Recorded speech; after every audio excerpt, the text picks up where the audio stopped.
En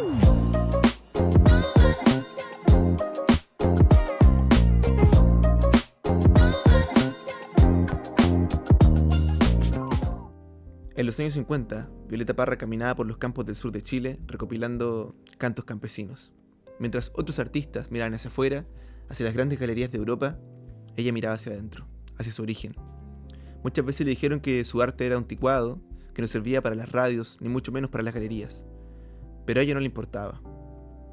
En realidad, no miraba hacia afuera, miraba hacia adentro, hacia su tierra, hacia su historia y hacia su gente. Violeta Parra sabía que lo universal estaba en la profundidad y no en la lejanía. Aunque su arte fue menospreciada en su momento e incluso ridiculizada, hoy se ha consagrado como la madre del canto popular chileno. Al igual que ella, en este episodio de ¿Y si sale bien?, estamos con un artista que ha decidido quedarse en la ciudad, que ha decidido mirar hacia adentro y plasmar lo que ésta tiene para ofrecer. Un artista ya ha convertido su territorio en su musa, su imaginación en su trazo y su vida en un pincel. Estamos con nada más ni nada menos que el pintor y artista Samuel Lizama. Muchas gracias. Hola Agustín, ¿cómo estás? ¿Cómo estás, Samuel? Muy bien, muchas gracias por invitarme a este primer capítulo de ¿Y si sale bien? Nos alegra mucho que hayas venido y nos pensamos bastante en invitarte. Muchas gracias, un honor. ¿Cómo estás? Primero preguntarte. Bien, estoy muy bien. Siempre creando y en este mes de agosto preparando los fondos para el próximo año, los proyectos, y a su vez preparando un par de exposiciones en el Teatro Cervantes y en Chillán en el mes de noviembre. Siempre en movimiento, siempre en el Sí, ruedo. por supuesto, el arte en general es así, o sea, uno tiene que moverse porque si no, no resulta. Justamente respecto a eso te quiero preguntar, respecto al arte, ¿verdad? Y a ese movimiento que toma el dinamismo. Pero antes de eso, me gustaría saber cómo comienza esta relación, esta química entre tú y el arte. Porque ahí está el plano profesional, ¿verdad? Pero también hay un plano emocional. Yo sé que tú comenzaste por ahí por el 94, entre Santiago y Valparaíso. Cuéntame un poco de cómo te aproximas profesional, pero también emocionalmente al arte. O sea, mi primera aproximación y que tiene que ver con lo emocional fue en Santiago, en fiestas de noche, descubrí el arte, nunca había ¿Qué edad pintado. más o menos? ¿Cómo qué edad? 18 años. Ya.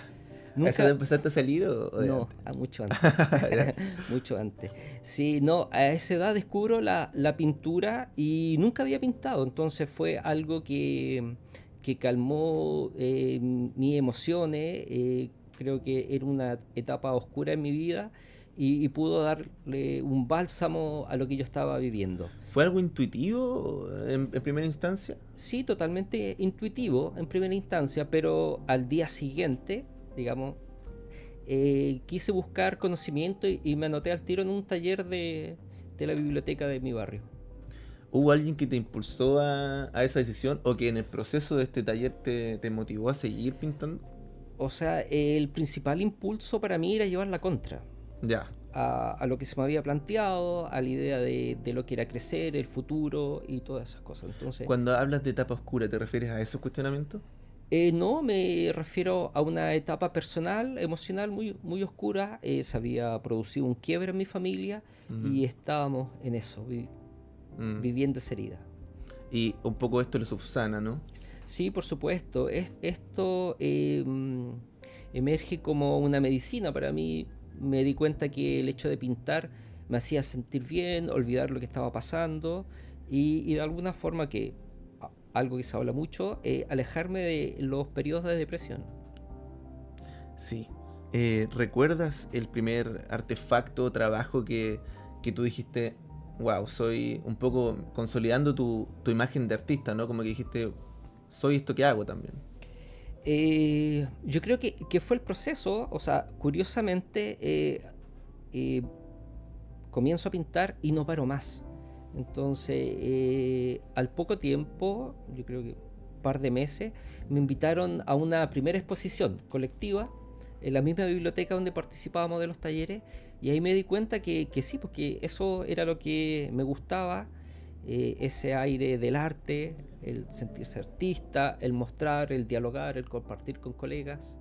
¿Cómo a qué edad fue eso más o menos? 18 años. 18 años. Todo esto Sí. pasando fue como una vorágine en Sí, ese fue periodo. como una vorágine, totalmente. Sí. ¿Y en ese concurso participaste y ganaste? ¿Cómo fue? No, era una exposición colectiva, Colectiva. no había concurso de por medio, era una muestra de todos los que participábamos de talleres. ¿Y en ese tiempo pintabas algo? ¿Qué pintabas en ese momento, si te acuerdas? Bueno, como, digamos, este primer impulso fue más bien un neoexpresionismo que traté de buscar, pero al entrar al taller me enseñaron técnica, entonces estas primeras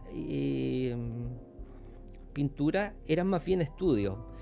Y bueno, siempre traté de reflejar lo que me iba pasando, que en realidad era como mucha tristeza, desde la abstracción o a través de personajes, plasmaba la tristeza, no con la idea de que se quede, sino que con la idea de sacarla. Expulsarla, claro. Sí. Bien terapéutico todo, parece. Sí, totalmente. ¿Esto todo estaba pasando en Santiago? Sí, ¿dónde? estaba pasando en Santiago, yo vivía en la Florida y estudiaba ingeniería en mina en la Universidad de Santiago. Entonces ya después no iba a clase de ingeniería, pues me iba todo el día al taller y pasaron 2 años y me di cuenta que realmente quería estudiar arte. Así que ahí busco la forma de poder llegar a una escuela de arte, elijo la Escuela de Bellas Artes de Valparaíso y bueno, me voy a trabajar al norte, a juntar dinero para instalarme en Valparaíso. ¿Alguna vez te imaginaste haciendo otra cosa desde ese punto? No me imaginé haciendo otra cosa. De hecho, es como el gran motor que tuve en ese tiempo. Yo invertí mucho tiempo en estudiar, en llegar a la universidad para ser ingeniero. Entonces, cuando me dedico al arte, yo me doy cuenta que había invertido mucho tiempo de mi vida en formarme y que lo que quería hacer era eso, pintar. Bueno, en ese momento era la pintura, ahora desarrollo otros lenguajes, pero en realidad era crear. Esta decisión que tomas me parece muy como caballo, ¿no? Como viste esa luz y la seguiste. ¿Cómo fue este proceso para ti? Bueno, fue de partida un proceso largo, pero también con mucha fortuna. Siendo estudiante, conseguí un primer mecena y comencé a vender. Entonces pasó de ser, digamos, materias de estudio a materias de venta y de solventar mi vida. Claro. Oye, ¿y crees tú que esta decisión, poniéndonos en escenario, es diferente a la decisión de decidir ser artista de alguna otra vocación? ¿Crees que hay algún otro matiz a la hora de decidir eso? Sí, por supuesto. O sea, con el tiempo lo he descubierto. Pertenezco a la etnia diaguita. Entonces puedo decir que mis antepasados grababan y pintaban piedra mucho antes que llegaran los españoles. Entonces yo creo que sin tener plena conciencia, esa fue una pulsión que había en mí y con los años creo que es la mejor historia que puedo contar. O sea, pertenezco a una etnia de creadores. Es casi como una casualidad consumada. Por supuesto, sí, algo así. Esa es tu historia más o menos en tu formación en Santiago, ¿verdad? Pero luego existe llegas a Valdivia y ahí también me imagino que hubo un enamoramiento porque llegaste y te quedaste. Sí, bueno, llego a Valdivia porque iba a ser padre. Entonces, la madre de mis hijos vivía acá en ese momento, entonces yo llego a instalarme, a hacer vida de familia y sí, existe un enamoramiento de la ciudad totalmente. Pero también existe la posibilidad de poder vivir del arte. En Santiago, en Valparaíso, siempre fue difícil, a pesar de que me considero un tipo afortunado que pudo hacer las cosas. Pero al llegar a Valdivia me di cuenta que era una tierra fértil para crear, para hacer cosas, y ahí me disparé. Hoy día miro hacia atrás y digo, bueno, en ese tiempo producía mucho, era una máquina no solo de pintar, sino que de exponer. O sea, todavía me parece que producen muchísimo. Sí, no, yo creo que ahora debo producir un 20% de lo que producía en ese momento. ¿En serio? Sí. Bueno, siempre igual hay grandes influencias que dicen que la producción del artista que te pegue la inspiración, ¿no? Que te pegue trabajando la inspiración. Sí, bueno, yo tomé el camino de criar a mis hijos, me quedé en la casa criando, entonces lo iba a dejar al colegio o al jardín y me quedaba pintando, creando, y así me hice una rutina por años. Sí, porque tú comentas, se da la posibilidad de vivir del arte. ¿Cómo se dibujó ante ti esta idea? ¿Como una red de contactos que en un momento tuviste y dijiste puedo hacerlo?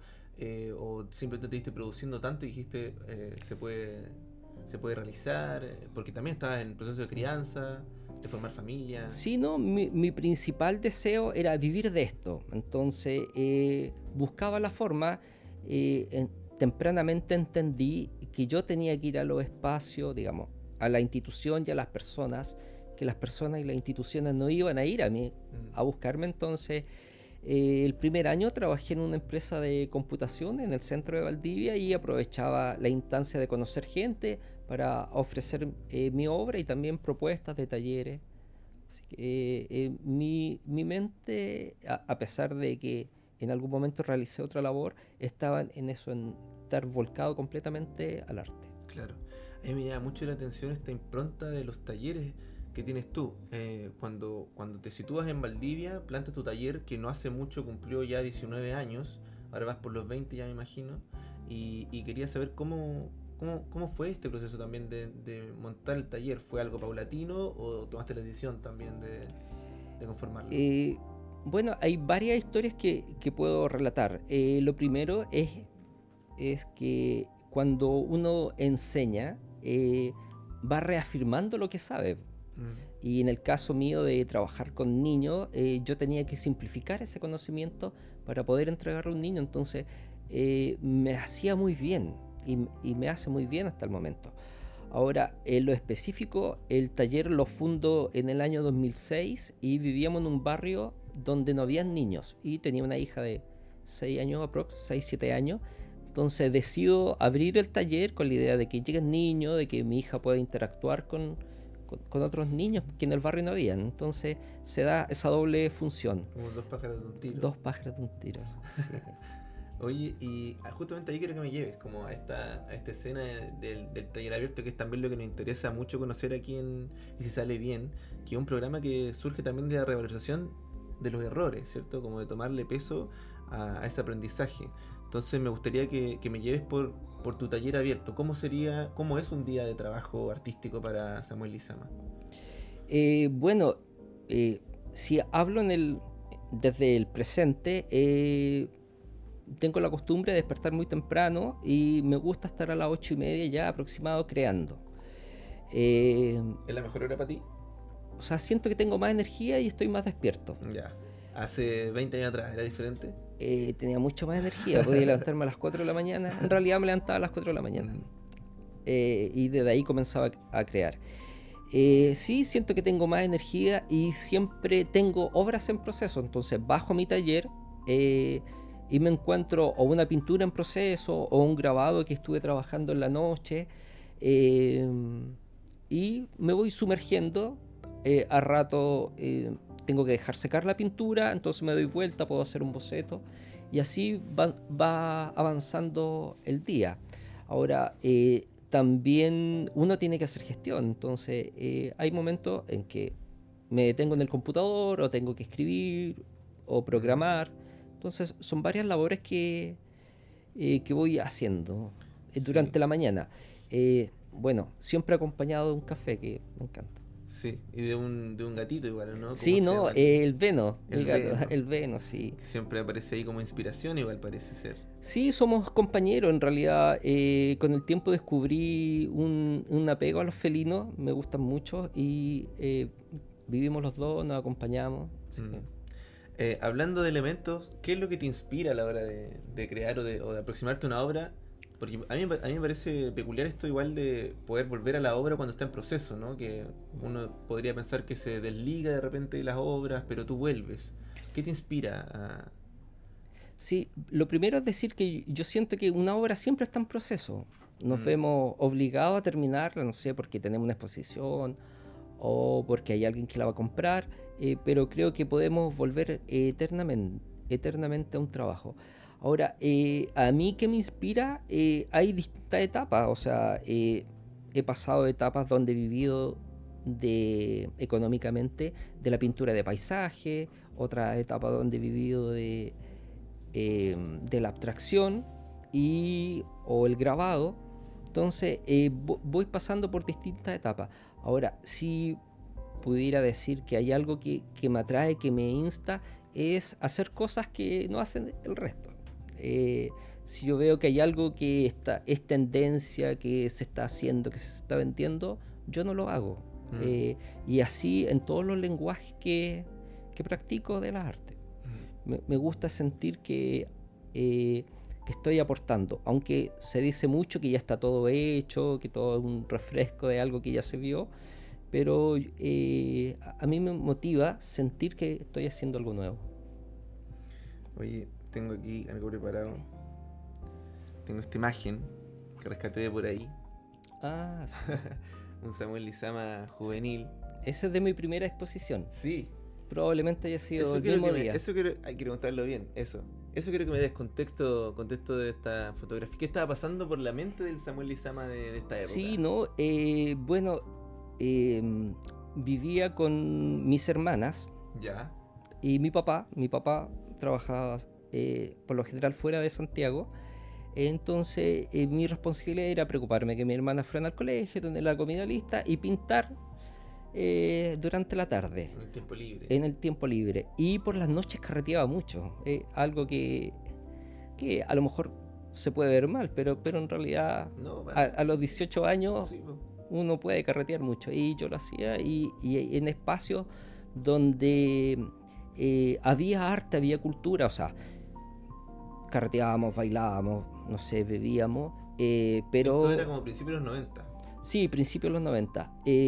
Pero no sé, pues, o sea, leíamos poesía, veíamos cinearte y íbamos haciendo cosas. Había una escena que en realidad yo creo que, bueno, con el tiempo lo reconozco. Hay una época en el Chile de la dictadura donde se hacen muchas fiestas que tienen que durar toda la noche porque había toque de queda y no se podía salir. Y estas fiestas estaban llenas de bandas, de nuevas ideas, de teatro, de pintura. Se dio harto, yo creo que es donde parte Los Fiscales ad hoc. Tenemos referencia también del Gran Circo Teatro de esa época y muchos otros artistas.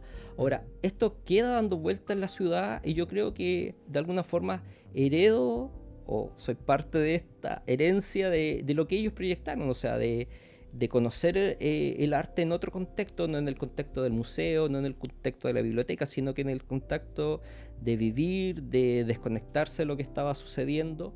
La dictadura y posteriormente la pseudodemocracia iban haciendo lo suyo. Era igual espacio, entre comillas, de libertad, más bien de represión. Eso permeó en tu arte, sientes tú también. Sí, por supuesto, yo creo que toda creación es un acto político.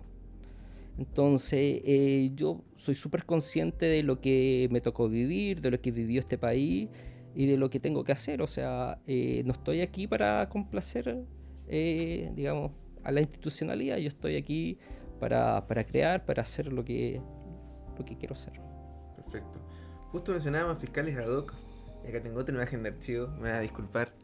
Pero quiero que igual contexto de esta imagen. Aquí está usando una polera de Fiscales ad hoc justamente estampada. Y me parece que aquí ganaste un concurso. He tenido varios premios en concurso de pintura, solo un primer lugar, y ese es el primer lugar. Este es el primer lugar. Sí, y bueno, en la adolescencia escuchaba más metal, rock, pero después a medida que fui creciendo me di cuenta de que el punk era más consciente y que de alguna forma me representaba. Siempre me gustaron los Fiscales ad hoc. Creo que por mucho tiempo fue mi banda de cabecera. Y posteriormente toqué en unas bandas punk y hardcore punk. Felizmente teloneamos a Fiscales ad hoc. Buenísimo. Así que no, fue buenísimo. Y esa misma noche me echaron. De Ramones en su momento. Sí, en no. 92 más o menos. Sí, por supuesto, yo estuve en ese recital. Sí, me encantó. Fue ahí en la pista de ciclismo del Estadio Nacional. Fue bien icónico porque a todos nos sacaron los cinturones. pensando que nos podíamos golpear, pero en Claro. realidad íbamos todos a disfrutar. Buenísimo. Tiene que haber estado monstruoso Sí, ese concierto. sí, no, estuvo muy, muy, muy bueno y muy extenso también. Oye, y hablando de eso de que formaste parte de algunas bandas de hardcore metal por ahí, porque tengo también esta, mira, Sí, ahí donde estás tocando bajo. estoy. ¿Cuál es la relación de Sami Lizama con el bajo y con las bandas? En realidad lo de las bandas fue una casualidad, o sea, la pintura me permitió hacer muchas cosas. Entonces en un momento me di cuenta que tenía tiempo para aprender a tocar. Había hecho un programa de rock, poesía, Cervicalgia se llama, en un proyecto Sonido Nacional que existió en la ciudad unos 10 años atrás. Y ahí conocí a Max, que el guitarrista y vocalista de Picunta Actitud. Pregunta actitud. Sí, entonces me contaba que estaba haciendo una banda que le faltaba un bajista, po. Y yo le digo, bueno, yo soy súper buen bajista, pero nunca he tocado. Entonces, bueno, se dio el tiempo de enseñarme y bueno, hicimos la banda. Fui yo el que le puso el nombre a la banda, Picunta Actitud. Mira, y hasta ahora lo conservan. Sí, ¿no? Y hasta ahora eso, lo conserva. Tenemos una buena relación con Max y con la banda. Y ahí surge esto de tocar. Mm. También surge la idea de tener un sello. En esa época fundé el primer sello independiente que hice, que se llamaba Mala Madre. Bueno, y después muto a mi actual sello que se llama El Sello Gráfico. Mm. Y en cuanto a las bandas, después de Picunta Actitud hizo una banda con la poeta Maja Vial. Partimos haciendo improvisaciones con Maja y Y W. todo musicalizado. Sí, era todo musicalizado. En realidad éramos tres, po, la vocalista, el bajo y la batería. Ya. Y partimos con improvisaciones, los que llevamos a temas, nos costó harto. Y nos presentamos para el lanzamiento del libro de la Maja, que fue aquí al lado de la Casa Prochel. Territorio Cercado, así también nos bautizaron, nunca tuvimos nombre. Y fue una experiencia muy, muy, muy linda que me ha dado muchos frutos posterior. Porque Claro, proliferaste un poco en sí, esa rama. sí. Así que no, ha sido Me gustaría una gran experiencia. Me gustaría pasar el cuadro que trajiste aquí al set. Si Por me lo pueden supuesto. acercar ahí alguien del equipo que tenemos aquí atrásito, con mucha cautela porque tiene unos relieves. Y justamente de eso quisiera conversar. Vamos a Eso. acomodar los relieves. Acomódalo nomás. Eso. Pongámoslo aquí, quizás levantémoslo nomás para que se vea bien. Justamente de esto quiero conversar porque yo he visto varios de tus estilos de pintura. En ¿Sí? realidad pinta de diferentes formas, con diferentes estilos, pero hay elementos que suelen surgir dentro de tus pinturas. Están estas tejas, está la cocina, la estufa, la imagen de los felinos de pronto. Es un ambiente un poco familiar, bien sureño, bien nebuloso. ¿Qué significan para ti estos elementos? Bueno, Gracias. lo primero es que, como decías al principio, aludiendo a Violeta Parra, a mí me gusta mirar hacia el interior.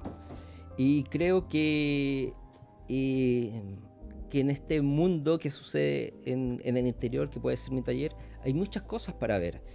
Me encanta la idea de la cocina a leña, porque es un elemento que puede tener varios conceptos. O sea, podemos hablar de comida, ¿cierto? Pero también podemos hablar de familia, de protección, de hogar, del sur.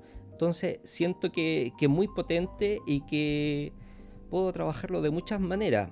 Ahora, las tejas que aparecen en esta obra que vimos son tejas que aluden a las tejas metálicas. Aquí en Valdivia vemos muchas casas patrimoniales que tienen tejas metálicas y a mí me parecen muy, muy atractivas. Otro elemento que lo vimos y es recurrente es la sierra que va volando. Bueno, La sierra me hace acordar a mi abuelita porque la cocina deliciosa la sierra. sí, no, es muy rica. Desde niño me gustó el rock, entonces una de las primeras canciones que a mí me gustó se llama Barracuda del grupo Heart. Y descubrí que la sierra corraleña es un tipo de barracuda. Entonces, en la obra siempre trato de hacer guiños, no sé, a la cultura pop, al rock. Y me parece algo muy simpático poder hacer una relación entre el territorio, ¿cierto? El mar, el rock Claro. y lo justo. ¿Y ha sido siempre así, Samuel, o en algún momento se volvió más presente esta idea? En un momento me di cuenta de que la creación era un diálogo. Eh, por lo tanto, yo tenía que ¿Un diálogo entre mostrarla quiénes? entre el creador y el espectador. Entonces, más allá de generar una imagen que fuera representativa de algo, yo quería generar un diálogo que me sucede. O sea, esto de las personas ven algo, imaginan cosas y me cuentan, me dicen, oh, yo veo esto acá y Claro, eso qué es lo que te han encuentro contado, muy... porque tú cuentas tu relato, pero la gente interpreta después lo que... Sí, o sea, hay cosas como, por ejemplo, la cocina leña que dicen, bueno, mi abuelita tenía, recuerdo cuando iba a ver a mi abuelo, Claro. o recuerdo tal comida. Entonces, ese tipo de comentario, o cuando descubren que hay alusiones a la cultura pop, uso mucho el Pac-Man. Sí, yo Eh, lo descubrí igual sí, es una forma de decir que crecí en los 80. Bueno, el Pac-Man llega y trasciende varias generaciones, todavía lo conocen. Y también en algún momento estaba esta relación entre Pac-Man y punk. Entonces me hacía mucho sentido y creo que es una buena metáfora de la vida, porque de repente el Pac-Man arranca del sistema, ¿cierto? Pero tiene la posibilidad también, cuando se come su vitamina, de perseguirlos, a los fantasmas y comérselos. Mira, está buenísimo eso. ¿Recuerdas cuándo comenzaste a implementar esta? Bueno, tiene que haber partido cuando pensaste en el arte como un diálogo, ¿no? Comenzar a implementar estas Sí, o sea, referencias. me di cuenta de que quería dejar varios mensajes a mis hijos en las pinturas.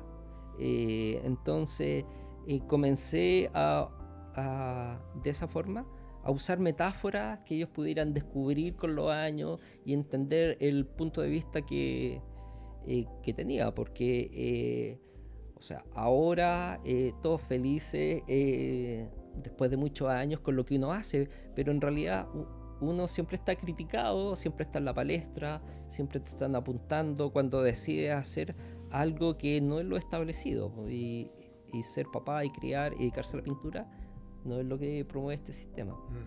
También quería consultarte cuál es el papel que juega en tu proceso la improvisación, porque aquí, como te decía, y si sale bien, nos hacemos esta pregunta porque interpela, ¿no? Porque hay un momento en el que él o la artista tiene que decidir, y también es un azar pensar si va a resultar o no, porque hay que estar muy seguro para saber que para jugarse todas las fichas, digamos. Entonces, ¿cuál es también el juego que tiene para ti la improvisación? Luego entramos más de lleno con el error, pero ¿cómo abordas la improvisación en tu trabajo, el error? Bueno, en el caso de la pintura, que es lo primero que yo desarrollo, a mí me gusta mucho la abstracción. Entonces, cuando parto una pintura abstracta, parto de la improvisación. Busco hacer una mancha que provenga de el inconsciente, idealmente donde yo no esté pensando nada. Y a partir de esa primera mancha empiezo a construir la pintura. La pintura es una suma de manchas y a la abstracción le viene muy bien eso. Entonces, creo que experimentar es algo que lleva muy, muy, muy adentro. Y como te comenté en un principio, o sea, yo tenía la intención de desarrollarme en otra área. Y en esa otra área es como un laboratorio, entonces yo siempre traté de proyectar esta idea de que estaba en un laboratorio experimentando. Cuando doy el paso al grabado, esto se amplía, porque en el grabado hay mucho que explorar, experimentar, y creo que es una buena forma de llegar a una creación. Ahora, recién hablamos de lo que hicimos con La Maja y Territorio Cercado, también partimos de lo mismo, de improvisaciones, de ir soltándonos, y así fuimos construyendo. Entonces, Prueba y error finalmente. prueba y error. Yo creo que la experimentación es vital al momento de crear, y no lo digo solo pensando en la pintura, sino que pensando en todas las ramas. Estamos acostumbrados a repetir lo que se hace, pero cuando hacemos eso, no estamos haciendo nada nuevo. ¿Cómo lo afrontas tú el fracaso? ¿Cómo afrontas tu error? ¿O cómo afrontas de repente fracasar para los ojos de quizás otras personas, porque siempre, como dices tú, estás en la palestra un poco con el arte, al menos a nivel regional puede ser. Eh, ¿Cómo afrontas de repente una dura crítica, una dura observación o tu fracaso personal propio también? Sí, yo creo que los fracasos son parte del proceso y que uno va haciendo cosas y no es obligación que te salga bien. O sea, a la primera ni a la segunda, el desarrollo de cualquier oficio lleva mucho trabajo. Entonces hay que tener conciencia de que no es necesario hacer las cosas bien a la primera, que tengo que insistir. Ahora, yo creo que soy una suma de muchos fracasos, pero de esos fracasos yo me he levantado. Y ahí es donde está el verdadero valor de lo que hago, porque podemos caernos 10 veces y tenemos que pararnos 11. O sea, no existe otra manera de poder avanzar en estas, digamos, áreas artísticas, sino es a través de experimentar, fracasar, volver a intentarlo. Hay fracasos que duelen más que otros, pero creo que es todo parte de un proceso. Oye, así lo he demostrado, porque a pesar de que era una suma de fracasos, como dices tú, te han llevado lejos en realidad. Y hace poco fuiste merecedor, 2024, del premio a la trayectoria artística. Hace poco también, voy a leer aquí, bueno, este es un premio que da la Seremi de Cultura, las Artes y el Patrimonio, ¿verdad? Eso fue en diciembre del Sí, 2024. Y también exhibiste en Japón, en la ciudad de Hamamatsu. Toyohashi. Sí, Toyohashi, ya. Toyohashi y Con el Hamamatsu. proyecto Iglesia de Chiloé, donde Sí. pintaste la 16 iglesia de Chiloé in situ.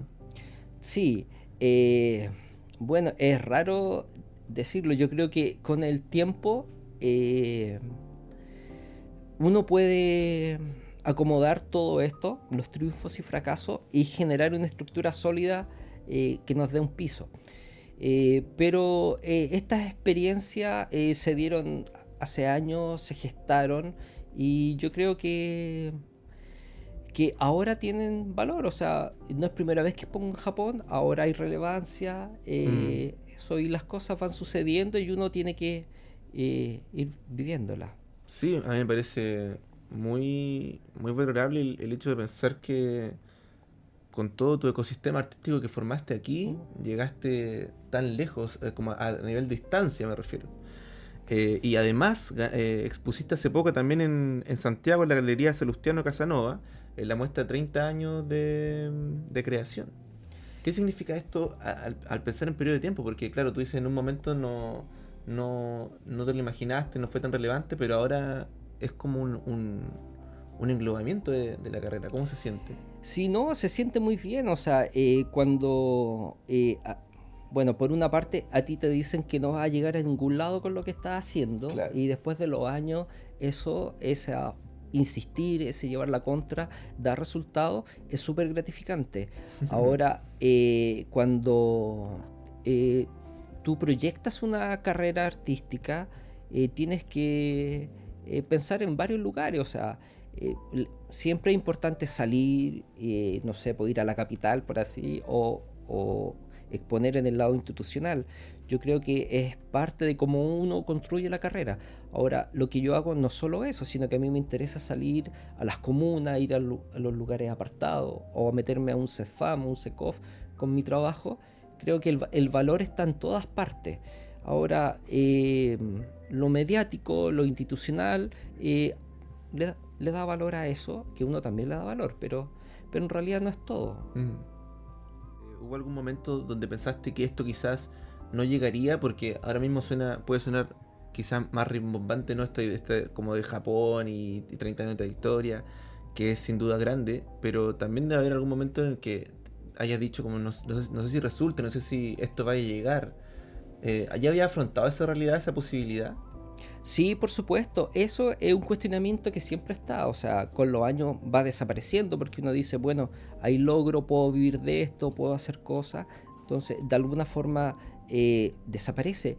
Pero no olvidemos que vivimos en una sociedad donde la gente se valora por lo que puede pagar. y yo puedo hacer muchas cosas, pero no puedo pagar muchas cosas. Claro. Entonces, creo que siempre fue un ímpetu de salir adelante, por sobre todo llevar la contra y de insistir en esto.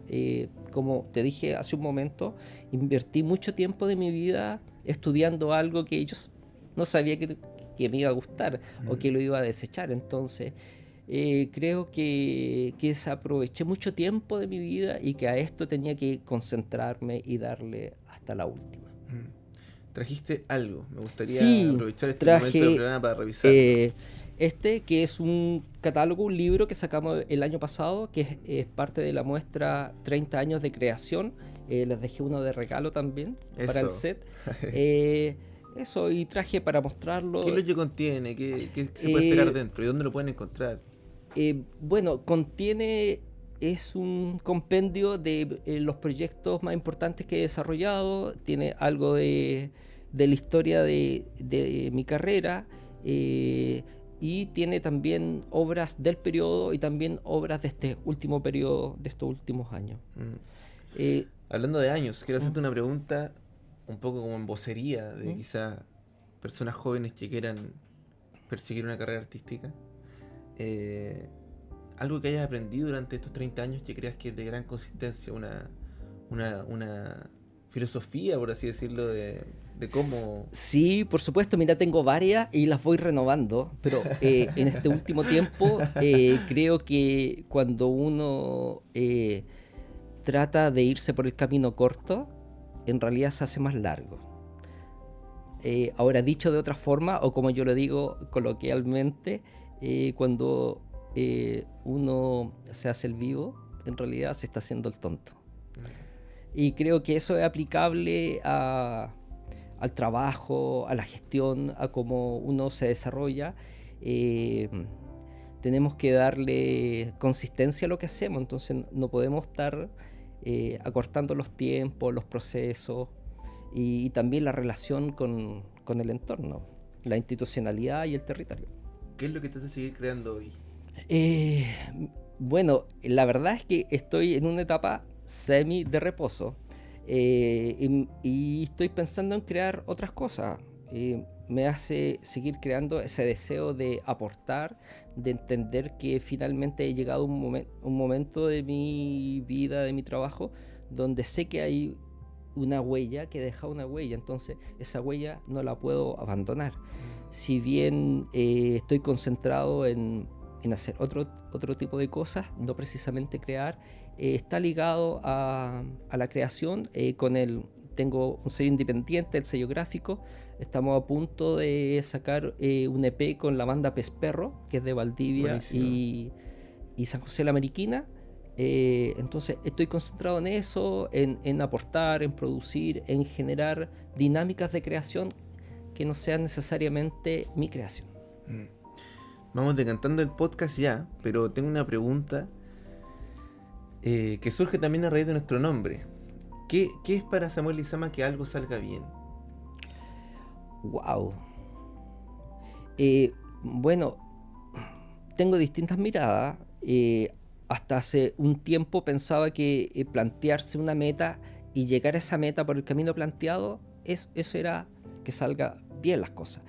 Ahora, con el tiempo aprendí que las cosas pueden ir mutando, que a lo mejor mi idea inicial se desvía un poco o crece con el aporte de otra persona o disminuye o crece o disminuye. Pero en realidad la idea es avanzar y concretar. O sea, independiente del camino que nos desviemos, creo que soñar las cosas y lograrlas, eso es que salga bien. Ahora, en el camino pueden pasar muchas cosas y siempre va a estar bien. Bueno, vamos a ir cerrando este capítulo. Tenemos un regalo para ti, obviamente, por haber venido a muchas gracias. este primer capítulo de nuestro programa. ¿Cómo te sentiste primero que Bien, súper bien. Muchas gracias por invitarme y eso, ¿no? Se siente la buena onda, el público, sí, todo. Sí. Se nota el empuje y es rico, así como te decía hace un momento. Estoy en una etapa en que siento que puedo aportar otros proyectos. Creo que estar acá, que este sea el primer capítulo, que puedan ustedes avanzar en lo que están haciendo. Sí, por supuesto. Es súper gratificante. Y de seguro te van a tener de vuelta de nuevo. Sí, hay una cantidad de temas que me gustaría abordar porque al final eres un artista que toca muchas áreas. No hablamos de tu taller itinerante, de tu carro de grabado, de las clases. Así que eso también en un futuro me gustaría poder. Bueno, muchas gracias. Yo encantado de volver. Hay muchas cosas que puedo compartir, pero bueno, vamos. Sí, vamos por una segunda tanda. Mira, aquí te tenemos 2 regalitos. El primero es este café. Oh, me encanta el café. Sí, yo sé que te gusta. Este es un café de Panaca, molienda ¿Ya? de origen Brasil. Tiene fragancias de vainilla y texturas de dulzor a miel y caramelo con sabor a chocolate, frutos secos y es de textura cremosa. Súper, voy Me a lo llegar a recomendaron probarlo ahora mismo en la Eso, casa. me lo recomendaron allá. Y este es una sidra de manzana de versión Petit Rosé, que es Súper. de la barra de sidra Señorita. También para ti. Para que lo Muchas disfrutes. gracias. Tengo muchas ganas de conocer a la sidra señorita. Ya ubiqué el local, sé que están pasando cosas ahí, así que entretenido. Espero llegar pronto. Eso. Bueno, gracias a quienes nos escucharon hoy. Estamos despidiendo este capítulo primero del podcast Y si sale bien, con un gran equipo detrás de cámaras que pueden ver en los créditos de este programa. Esperamos que les haya gustado, que hayan disfrutado esta conversación con nuestro invitado, el pintor y artista Samuel Lizama. Nos despedimos, síganos en nuestras redes sociales, en Instagram, y si sale bien podcast. Nos buscan ahí en Instagram. Esto sería a través de las redes sociales también de Nube Sur Estudio y Grupo Diario Sur. Un abrazo y nos vemos en una siguiente ocasión. Chao. Chao.